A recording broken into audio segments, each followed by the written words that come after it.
Hello, everybody, and welcome to another episode of Hot for Teacher. I'm Adam Coble. This is Hot for Teacher. You're the audience.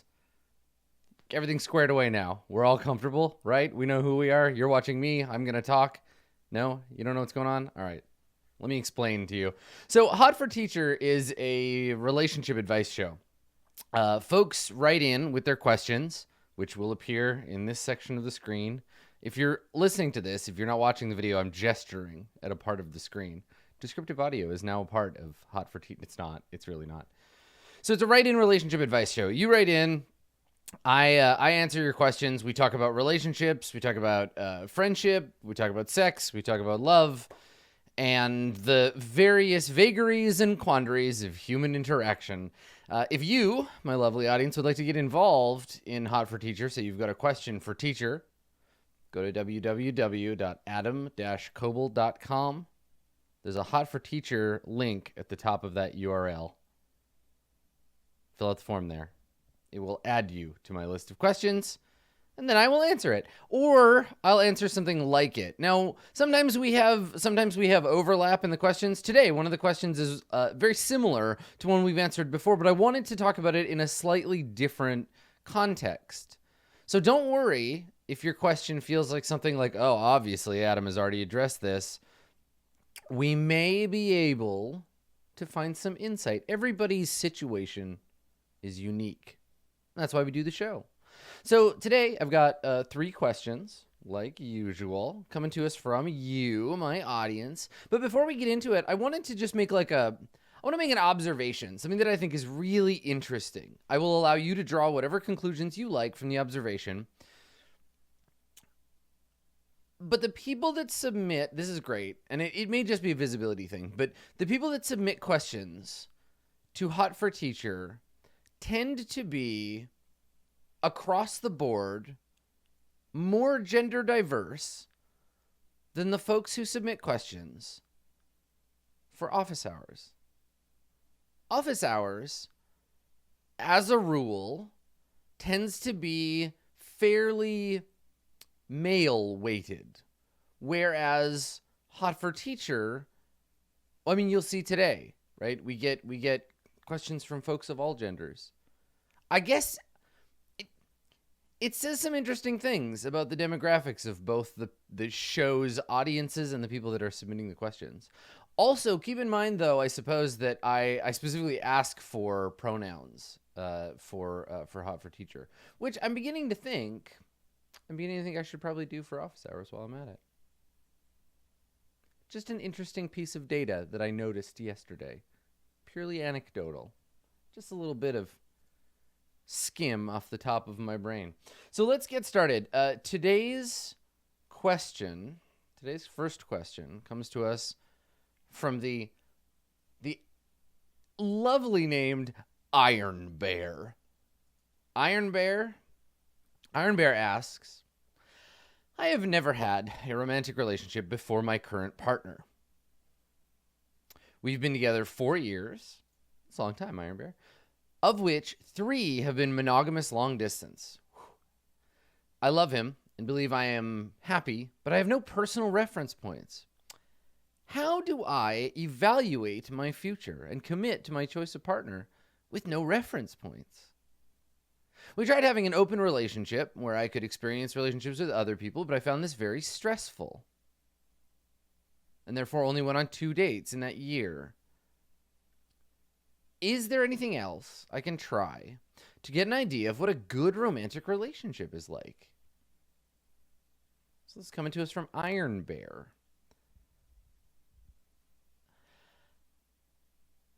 I think this kind of thing... God, how do I say this without sounding... Listen, I'm going to sound a little slutty, all right? I don't know what this is like. I have had lots of relationships. I have lots of experience falling in love with people and being close and smooching and having friendships. And you know what? The thing is, it's not about being slutty. I'm not gonna sex shame myself here. This is about seeing all of my relationships as being important and significant.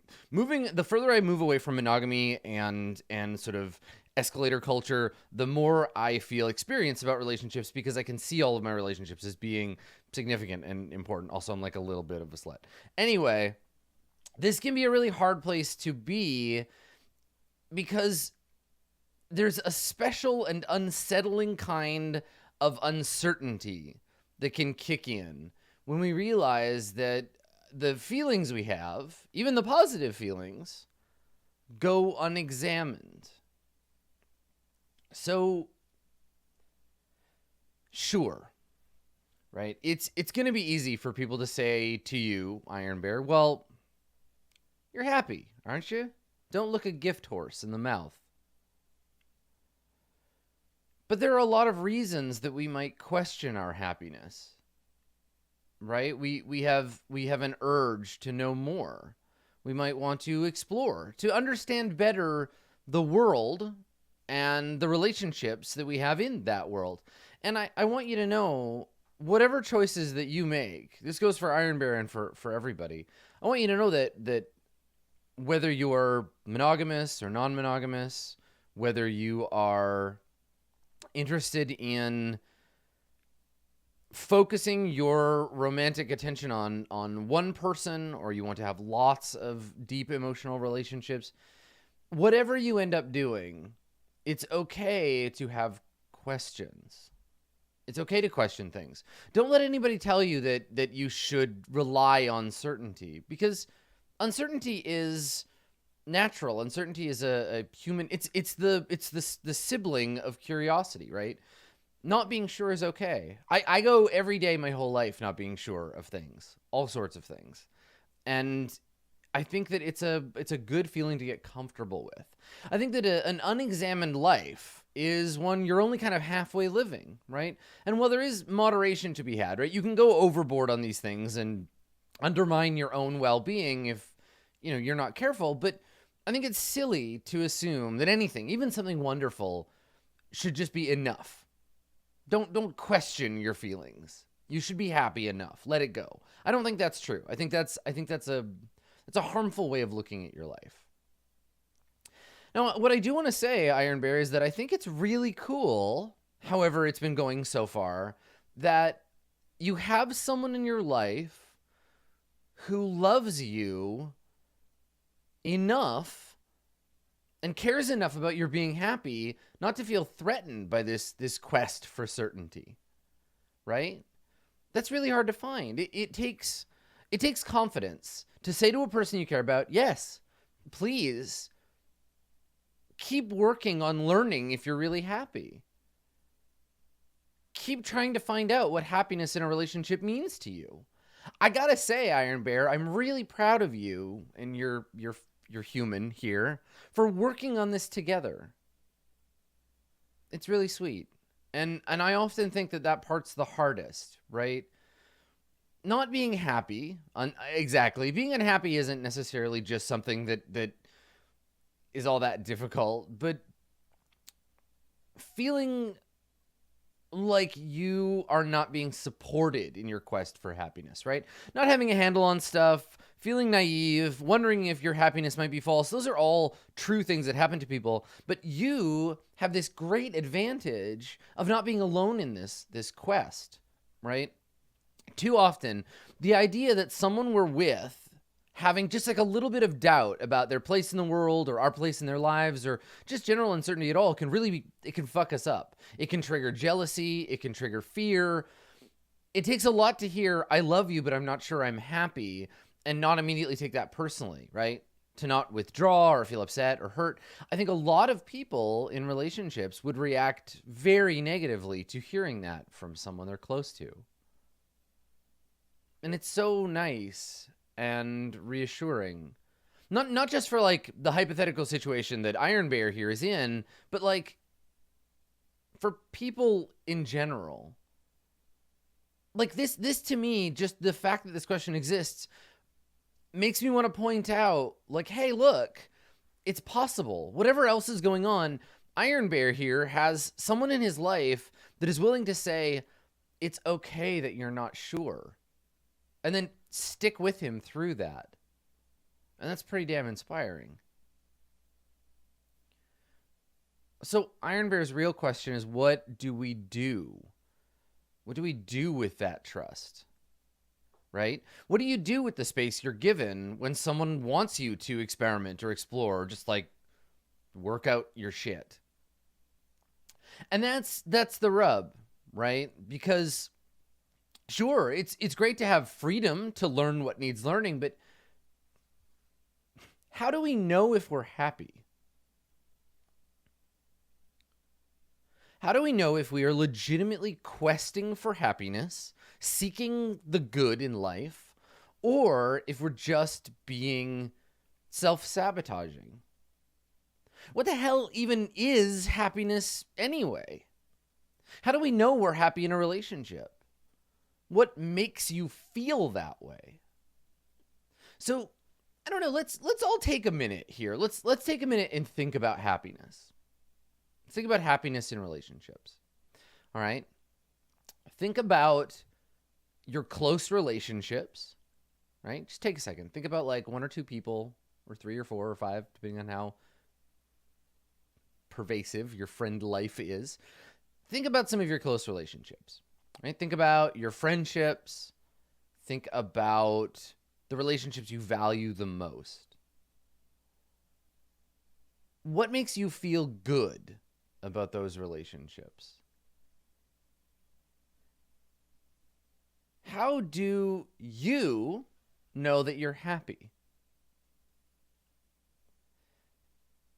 Is happiness a feeling of constant, overwhelming joy? Like we're in the fucking Sound of Music, running around singing songs all the time? Is happiness a sense of contented bliss? A sense of security and safety, like nothing in the world could ever hurt us? Is happiness merely the absence of misery?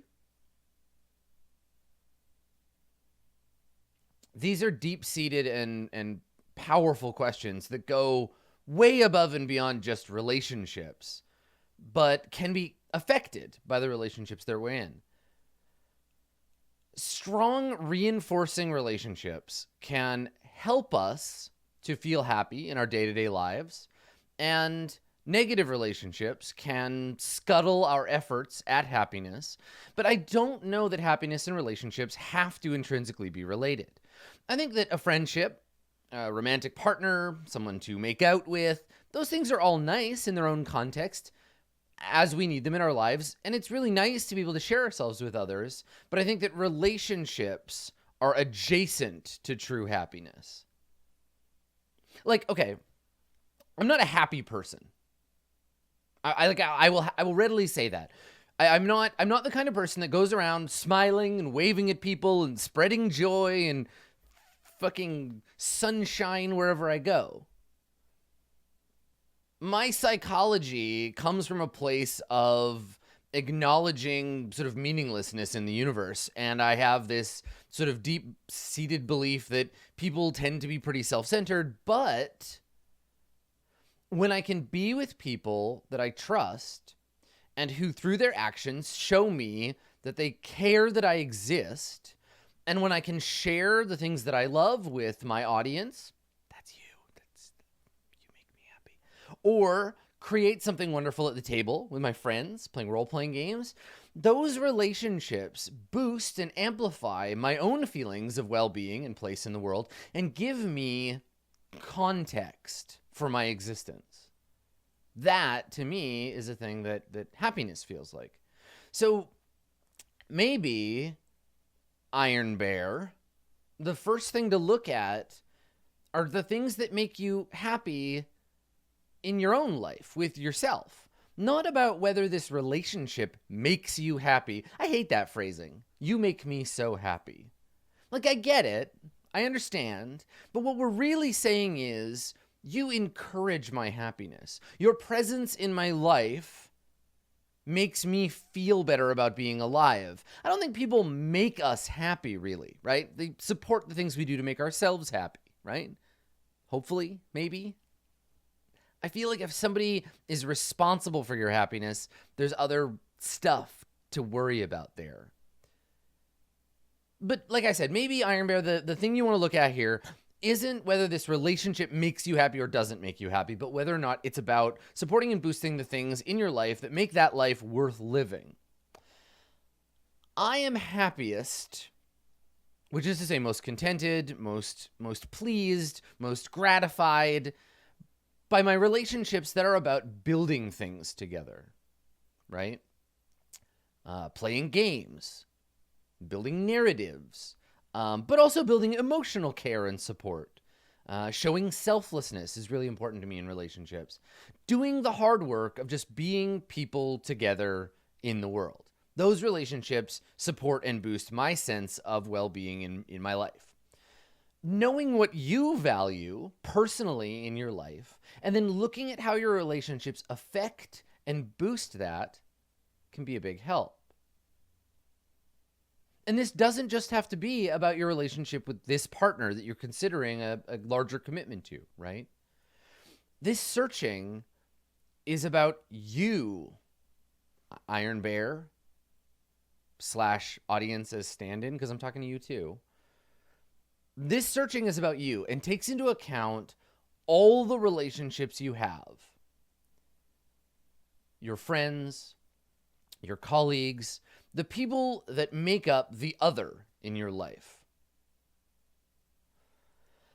It sounds to me that this person, your current partner, Iron Bear, wants to help and support you. And I think that that's pretty fucking magical. Don't you?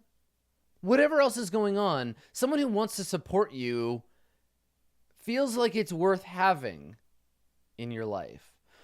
Now, what you're asking on top of that, and what I think might make this more specific and a bit harder, is the idea of like being happy with one person. Being happy in a you and me and nobody else monogamy sort of way. You're asking about an exclusivity of certain kinds of happiness?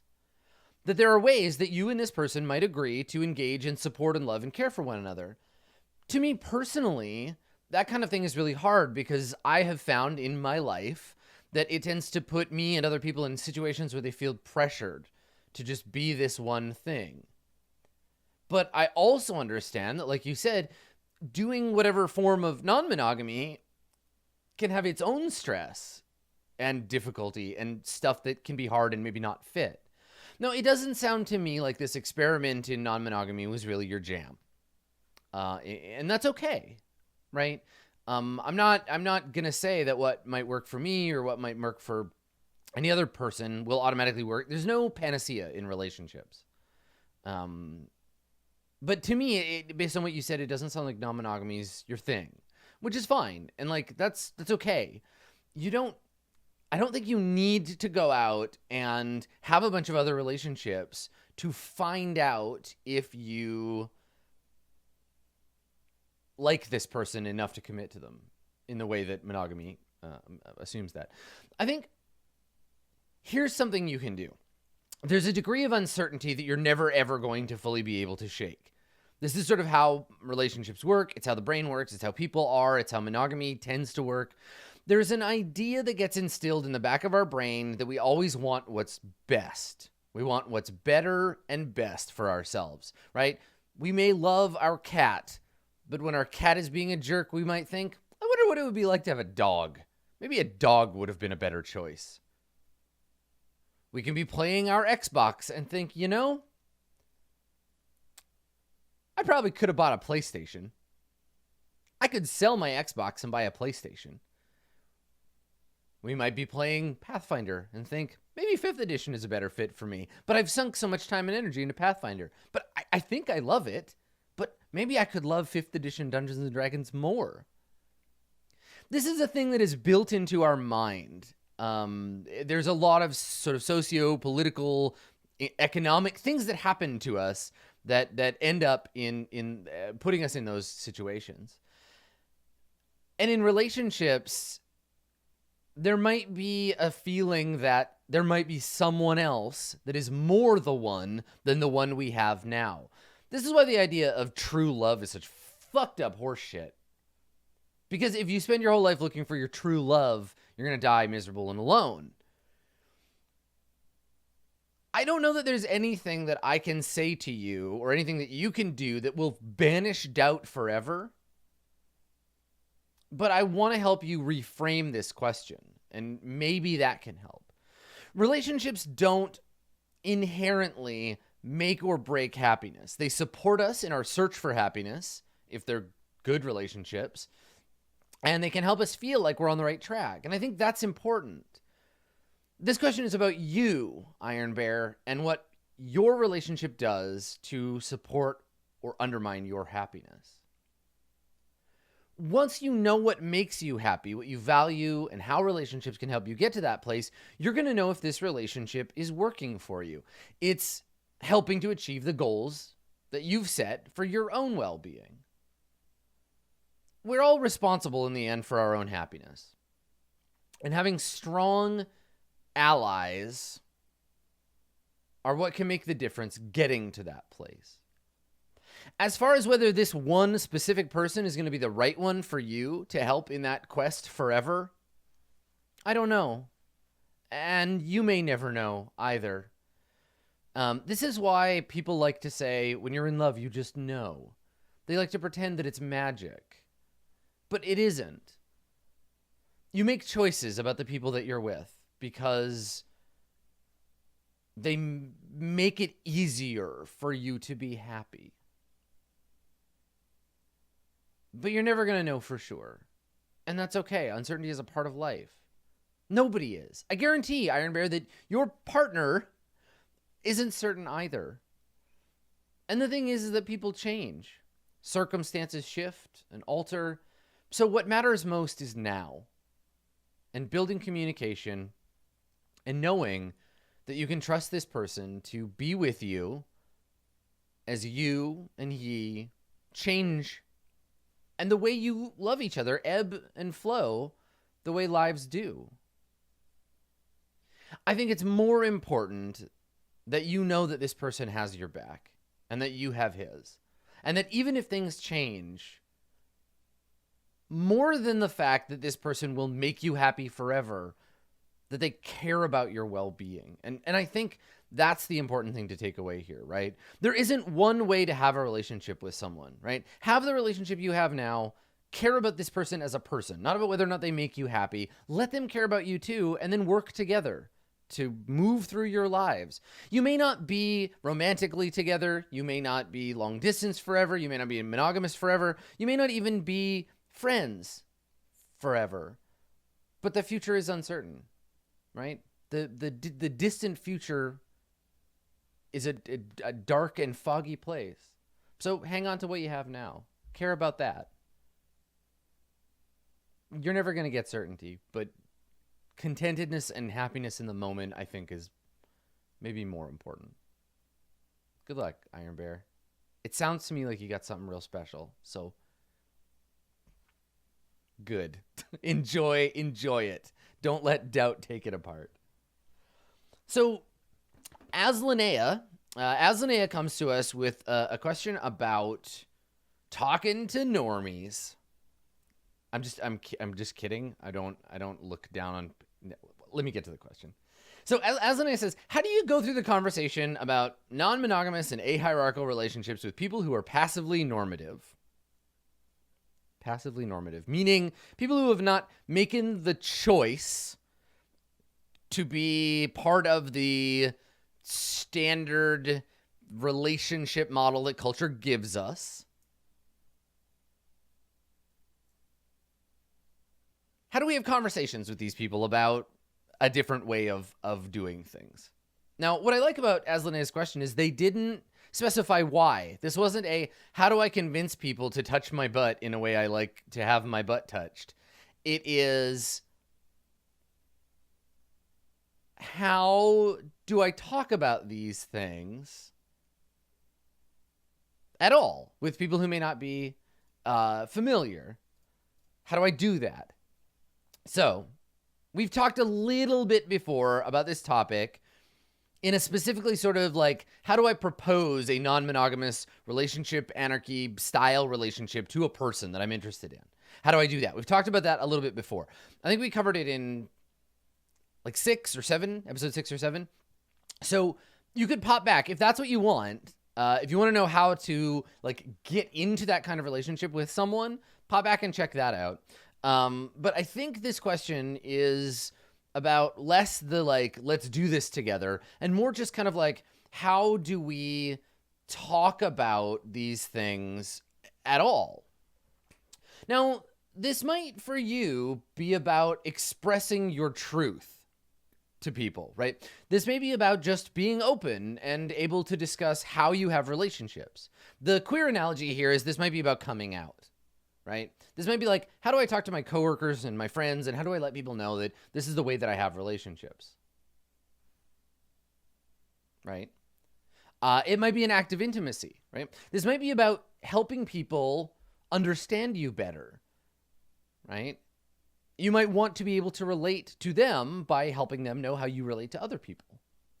Whatever your purpose, if you're in any kind of non-normative relationship, or you're hoping to be, or you just want to talk about it with people, you might not, like Aslanea, know how to do that.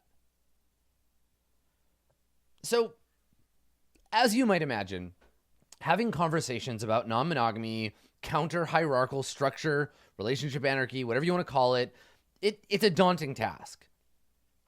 Most people were raised in a normative, heterosexual, monogamous, couple-centric, of course my wife is more important than my friends, she's the one type of situation. Most people are exposed to media that tells us stories about true love and tell us that communicating our thoughts and our feelings and negotiating consent isn't as sexy as like falling in love at first sight and then doing the ritual hetero dance of dating, or not, right? There is an arc that we're taught by media. For most people, the entire romantic narrative is a story told on an escalator.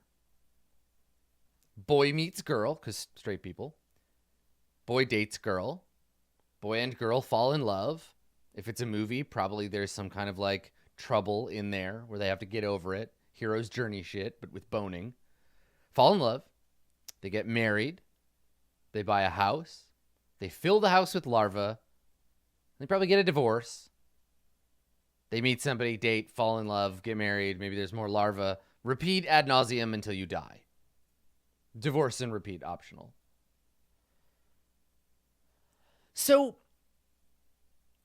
how do I even begin getting to a place where I can talk to people about the idea that for me, all my relationships are inherently as likely to be meaningful as all my other relationships? How do I express to people that I don't think romance or sex are reserved for a special type of relationship, but that romance and sex are really special in and of themselves and create special relationships? How do I talk to people about how important and significant they are to me while simultaneously trying to make sure they don't feel like they're just like everyone else in my life? Non-monogamy alone is a pretty daunting task. The idea that we might engage in multiple non-exclusive relationships around just like sex stuff, like that a person might be willing to or interested in making out with multiple people, let alone plural emotionally invested relationships, seems entirely counter to what the prevailing narrative seems to tell us about human romantic operation. Flatten that even further and escalate close friends into the same place, intimacy-wise, blur the line between activity and emotion, and it can be a whole lot to both handle and even to understand. So how do I do that? How do I express that preference, that style of relating? How do I communicate to the people around me that that's a thing that I do? I make YouTube videos about it. I talk about it on Twitter, in conversations. I make talking about relationships a part of the way that I assess narrative in media. I make it part of my brand to be a person who gives a shit about relationships in the same way that I'm a guy who likes role-playing games. When I meet someone for the first time, it's just a topic that comes up because, like RPGs or streaming or ramen, it's my fucking jam, and we all like to talk about the things we care about, right? If I feel like I'm getting close to someone, talking to them about our relationships and our lives, I ask them questions about the ways they interact with people, and I share my stories with them, right? I talk about monogamy, I talk about non-monogamy, I talk about how much I love my friends and how important they are to me. I talk about my struggles with past relationships and queer stuff and politics. And I don't just mention this to people that I might want to be romantic with or smooch. I bring it up with everyone because that's part of the philosophy. I think the thing is that some folks are curious because it's like a weird way to have relationships, and they're just like, ooh, tell me about your weird relationship stuff. Other people are curious because it feels alien, and they're like, but what about, how do you even, some folks want to know about how I do relationships because secretly they're like, does this mean that I could smooch you? Or alternately, they're really asking, oh, I thought so-and-so was your boyfriend. Does all this stuff mean that I can smooch him? All of these things are great excuses for me to just talk about a thing that I care about. And it's, for me, really, it's honestly just the exact same shit as talking about role-playing games. Like, if I get introduced to somebody and we're talking about D&D or whatever, and I'm asking you, what's your favorite class to play when you play Dungeons and Dragons? That conversation will inevitably end up with me telling you about Burning Wheel. That's just the goddamn reality of it. I love Burning Wheel so much that nobody is going to escape that conversation with me. I'm going to be talking to you about beliefs and instincts and shit, and you're going to be like, dude, I don't know. I played a thief one time, okay? Not in a creepy way, but I'm going to draw parallels because that's how conversation works. We're going to share stories. We're going to relate. I'm going to ask you about what other games you like and what you love about role-playing games. And I'm going to tell you about Alessandra and Miro, and it's going to be a whole fucking thing. So same with the relationship talk, right? When I get to know people, I want to ask about the people that they like, right? They tell me they went to Madagascar with their wife. I'm going to be like, yo, tell me about your wife. And then they're going to be like, are you married? And when I'm done laughing my ass off, I'm going to tell them about my good friend, Relationship Anarchy. And it doesn't always go smoothly, and it isn't always easy, but I talk about that stuff because I care about it. Because it's a part of my life, and it's part of who I am right now. That stuff matters to me as a person. And I'm going to try and talk about it because I think it's important to talk about, to destigmatize. It's a part of my queer identity as being a visible, non-normative queer person, and that being meaningful to me. I think a lot of people worry about when to admit to a person that we're not on the escalator to divorce, repeat, die.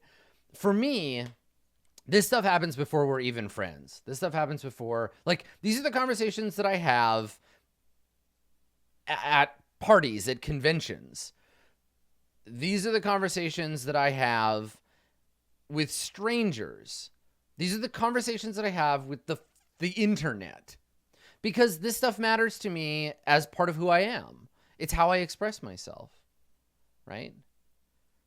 for me, I start with these sorts of conversations because they're interesting and because people are more often than not curious. And it's a real good barometer if you're like, yo, this is how I think about relationships. Like, we're talking about dating, or we're talking about, like, people are sharing stories, and I talk about how my stuff is, and somebody wrinkles their face and they're like, that doesn't sound morally acceptable to me. I can be like, fuck that person, or don't, I guess, probably don't. It's a good way to get a sense of the way people are. But you got to be patient, because as Linnea pointed out, this kind of stuff is not usual for a lot of folks.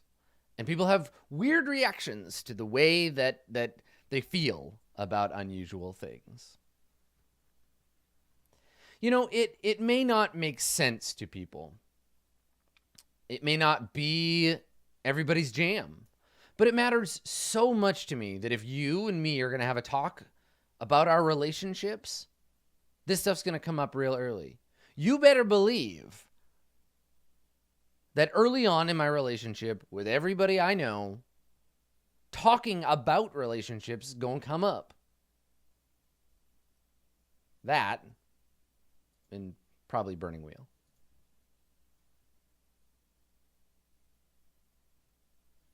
I mean, that's just how it goes. I just love it, okay? It's just really good. So this third question from Liv, this one's an interesting one because Liv has a question, and I'm not actually really going to be able to help Liv. I want to help her, but I can't. I do not have the tools that I need to help answer Liv's question. However, I'm going to advise everyone else on Earth, and that's going to help Liv. All right? Check it. So Liv asks, for whatever reason, my brain, Liv's brain, has a lot of trouble finding the correct words to say. So often in the moment, my point doesn't at all get across, or gets across rudely, or convinces the other person. So if you have any tips on communication in all types of relationship, that'd be great. Thank you. The first thing I would suggest to you, Liv, is that you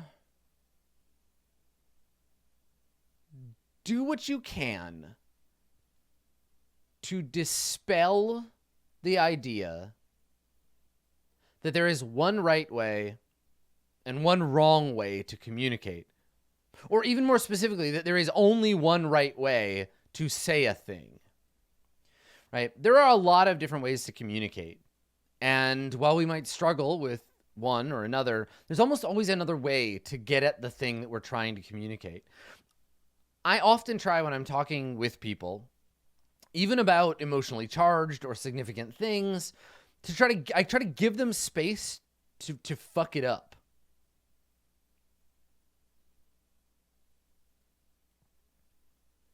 Now, I would love to have that space for myself too. And when I'm able to get it, it's really nice. But for me, creating space for a person I'm talking to be able to say, no, that's not what I meant. Or, okay, let me try that another way. Those things are really important, and I want people to have room to say that. It matters because when we're trying to explain a thing that might be difficult, like, I don't know, our feelings about someone or something, for example, we might feel this pressure to get it right, that we only really have one shot. When it comes to feelings, there is a funny thing that happens where we take an emotional response in ourselves, a sense of anger or sadness, a feeling of happiness or confusion or whatever, and we try to translate that feeling into words. Sometimes as simply as I am feeling mad, or more complexly, I am feeling mad because, I am feeling mad and the words that we are given, the language in which we communicate, is supposed to convey the depth and breadth of our feelings so the other person can then take those words, translate them back into their own experience emotionally, and understand where we're at. It's like playing telephone. And when it comes to discussing anything with any subtlety, we tend to end up with purple monkey dishwasher, right? We get the message garbled. This is why the phrase, I love you, is sweet and nice, but it's bullshit. Because if you really try to understand, what does that mean? We all just stumble and fall apart because I love you is a shorthand for a series of much deeper, more complex emotions. When I say to one person, I love you, and then I say to another person, I love you, I'm not communicating even remotely the same information, but the words are the same. It sucks. And we do this with language all the time. We rely on context. We rely on all of this other stuff that can really get things tangled up. Often, when we're communicating, we have this assumption that when we leave gaps, people will just inherently understand them and fill the gaps in. For the sake of communicating quickly, we end up being willing to acknowledge or accept a pretty high amount of noise to signal. When I say, I am happy that I get to stream today, do I mean it is giving me joy to share my thoughts and ideas with you? Do I mean it's nice that I have an opportunity to do my job so that you will subscribe to me and I will get paid? Do I mean it's validating getting positive feedback from my chat? Or do I mean all of that stuff? Or do I mean none of it? Never forget, language is a slippery fucker. Don't feel like just because it might seem like everybody else has a really easy time getting their point across, that it's actually the case, because it isn't always. I think it's worth taking a slight divergence here to talk about neurotypicality. The idea that culture and language and day-to-day existence is predicated on the idea that everybody's brain works the same way, which is horseshit. But our brain has everything to do with how we communicate. And any conversation about conversation needs to acknowledge that it's not just language, but brain operation that can affect the way we interact. Folks in the autism spectrum have a very different experience with conversational interaction, for example. And what might seem easy or obvious to a neurotypical person might require a different kind of effort to someone with autism. So even for two neurotypical folks having a conversation, little things get missed, confused, or just straight up fucked up. So I think the biggest and best thing that we can do for everyone is just be gentle and be patient. And I know, Liv, that you're feeling like you're the one that might need that patience. So I'm going to say this to everybody else. Sometimes talking is hard. Sometimes people do not know the right thing to say, or we need to take several attempts to get at what we truly mean. Sometimes even just saying the thing out loud can help us understand what we're saying, and we may want to go back and refine after we've already made a statement. Expecting anyone to be perfect is a fool's errand.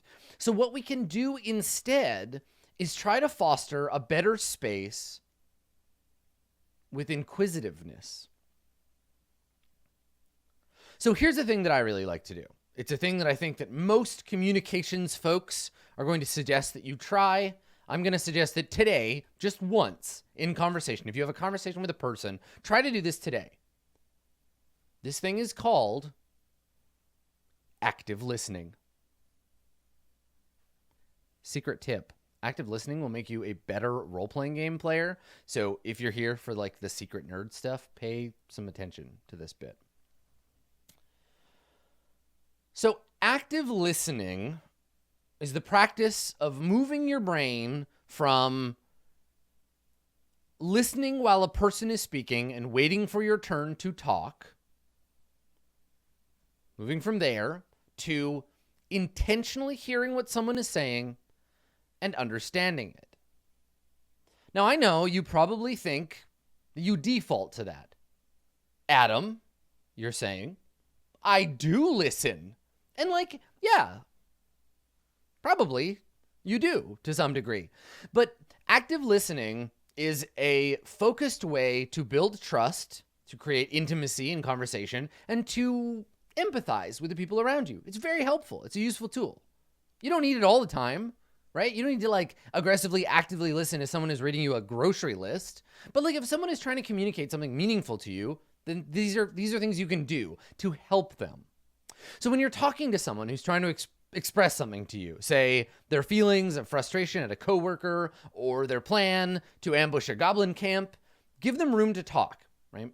Don't stop them. Don't interrupt them. Let them finish their talk. It's small, but important. In conversation, we get eager, right? We want to jump in. We hear people talking and we want to say something and we want to like jump back and forth. We want it to feel like an aggressive, like Pete Sampras versus a brick wall tennis match. But we got to give people space. When they are done speaking, paraphrase or repeat something back that you felt was important about what they said. You want not only to confirm, but to show them you understood what they said. It sounds like when Susan took your whiteout, that means you're really angry. I'm hearing you want to start by lighting the goblin war wagons on fire because you think that's going to distract the scouts. This is a simple form of conversational checking in that can help. And don't be surprised if you get a response in the negative. Sometimes just hearing a thing being communicated back to us helps us understand where we went wrong or where we miscommunicated. Someone might say, no, it wasn't the whiteout that made me angry. It wasn't the whiteout. It was that she poured it all over my desk. That made me angry, right? The idea here is that what you're saying is, I hear you say this. Am I correct? And they'll be like, yeah, fucking Susan, man. She took my whiteout. Last week it was my stapler. I'm going to burn that motherfucker's desk to the ground, right? Active listening can help you say, I am hearing you say this. Is that real, right? In active listening, if you're doing this in person, there are nonverbal elements that can help too, right? You can help create a space where you're prioritizing hearing. If it's comfortable for you, again, not everybody feels cool with some of these things, but if this is comfortable for you, eye contact is helpful, right?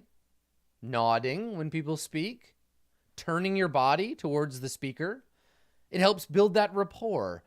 This is why I think people feel weird about someone looking at their phone while you're talking to them. I don't generally personally mind, but if I need that active listening, I will ask for it.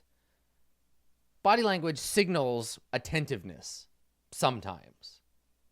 If you haven't agreed on...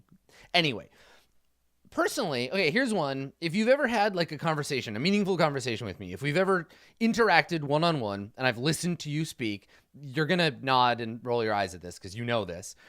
I have a verbal tic. I've got a weird little thing I do when I'm like really paying attention or listening to someone. I picked this up from an old friend.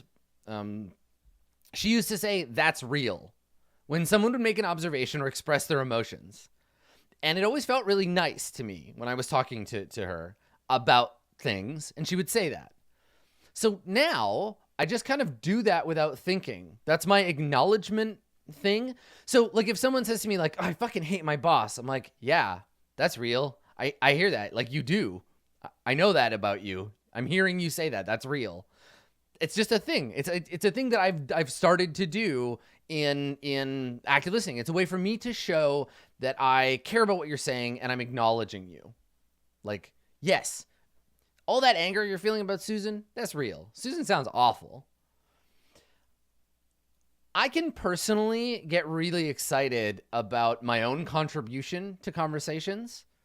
I know that I can jump the gun. I can get like I can sit there waiting for somebody to finish so that I can jump in with what I have to say. And I'm trying really hard to do that less. I'm trying really hard not to interrupt as much, to commit to active listening and to be more present in other people's parts of the conversation. I want to be able to invite people like Liv to take up space. I want to give them lots of chances to express what they're feeling and thinking. It's really important to offer people a chance to try again. If someone says something that doesn't make sense or makes you feel like they're expressing something unexpected, you can ask for them to give you more information. Wow, that seemed really aggressive. How did that feel? It sounds to me like you're really mad at your dog. Is that what you mean? Asking questions, letting folks clarify, letting them revise while you check in, fosters good communication, and more importantly, helps do away with the idea that we need to express ourselves perfectly. You'll notice a lot of what I'm saying right now, if you are a person who has ever attended counseling or therapy, you are going to recognize these tactics. This is how, in my experience, every professional counselor I have ever had, every therapist I have ever known, this is how they talk to me. A lot of, I'm hearing, it sounds like, can you tell me more about that? Because they want to help me get to a place where I'm communicating my truth. That's their job. And we can do that for our friends to show that we hear them. But in the weird game of telephone that is human interaction, perfection is impossible. And we need to play all of this by ear, so to speak. We don't want people to feel like we are patronizing them. We don't want to push too hard, but we also don't want them to have to try to get everything right the first time, because that's not fair either. So yeah, I mean, I think, Liv, there are probably lots of books written about how better to communicate. I think probably that there are sources of advice beyond talk to people who are willing to give you space. But what I'm going to suggest, because what comes from my place of having a skill set, is I'm going to suggest to everybody else that we just make more room for Liv. I want all of us to invite organic conversation, invite chances to screw things up, and not have it be the end of the world. If somebody says something that doesn't make sense to you, you're actively listening, right? Confirm. Ask for more. It feels more important to me that as a group, which is to say like everyone, people, it's more important to me that we become better listeners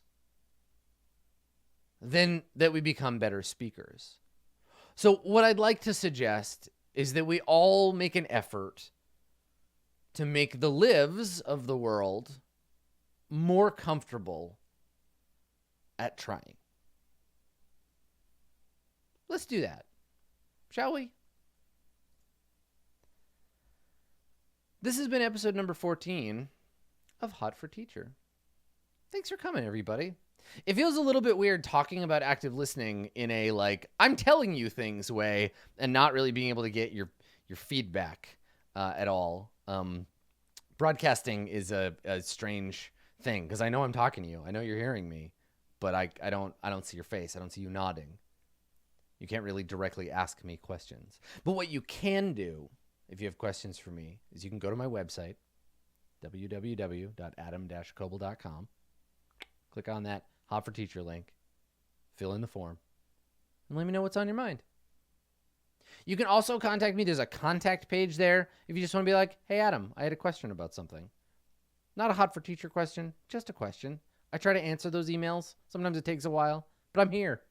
Tweet at me. Twitter's there, this thing. Hit me up. Do it. So that'll do it for today. We will be back next time with more office hours, answer more questions, do the thing. Thank you so much for coming, everybody. We will see you next time.